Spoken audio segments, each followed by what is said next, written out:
Greetings for the day, viewers. Let's start today's topic, data communication and network. Let's see the topic we will be covering under this section: protocol performance, specification and verification, DLL in X25, HDLC and SDLC. Starting with the protocol performance, stop and wait. It is the simplest flow control method. In this, the sender will transmit one frame at a time to the receiver. The sender will stop and wait for the acknowledgement from the receiver.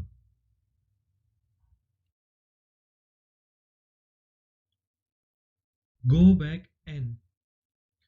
Go back N protocol, also called go back N automatic repeat request, is a data link layer protocol that uses a sliding window method for reliable and sequential delivery of data frames.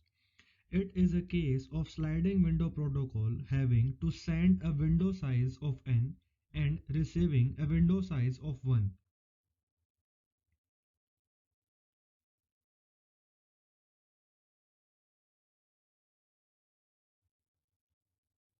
Selective repeat. Selective repeat is a specific instance of the automatic repeat request protocol used to manage sequence number and retransmissions in reliable communication.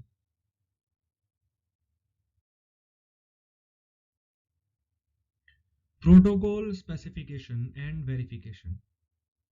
In 1980s, it was observed that a data link protocol typically performs multiple functions. The first developed method was called protocol projections. Interfaces encoded adequate information such as each module is a system can be designed and verified separately and composable. That is, we have proven a composition theorem for the system model in general. X.25 Data Link Layer. The data link layer role is to specify the link access procedure for exchange of data across the physical links. The X.25 recommendation defines two possible data link layers, LAP and LAPB. In practice, LAP is rarely used. There are two types of link operations. Single link operation. This is the standard frame structure for a bit-oriented data link layer frame.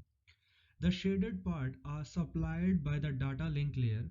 The data field contains the data supplier by higher layer protocols. A multi-link processor MLP. The multi-link protocol lets you use more than one physical connection to make a single logical connection. This increases the amount of bandwidth available between the DTE and DCE, improving response time and increasing traffic levels. An MLP connection does not produce a multiple channel end-to-end connection to remote DTEs.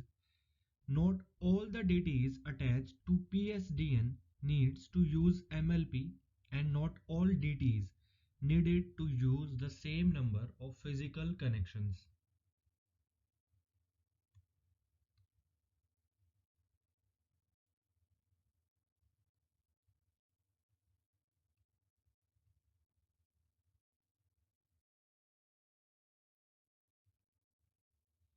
Synchronous Data Link Protocol SDLC.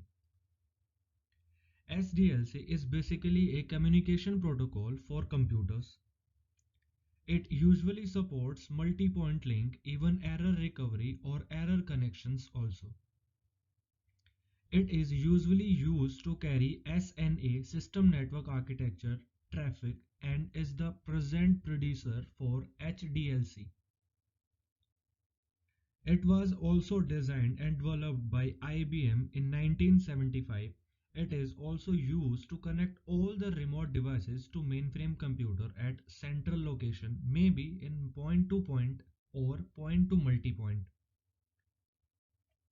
It is also used to make sure that the data unit should arrive correctly and with right flow one network point to the next network point.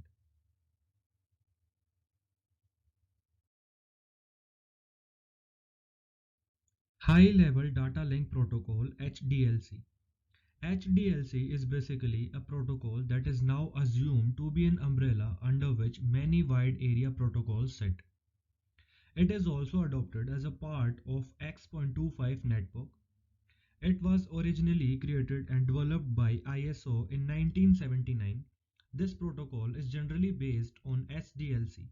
It also provides best effort unreliable service and also reliable service. HDLC is a bit oriented protocol that is applicable for point to point and multi point communications. Thank you.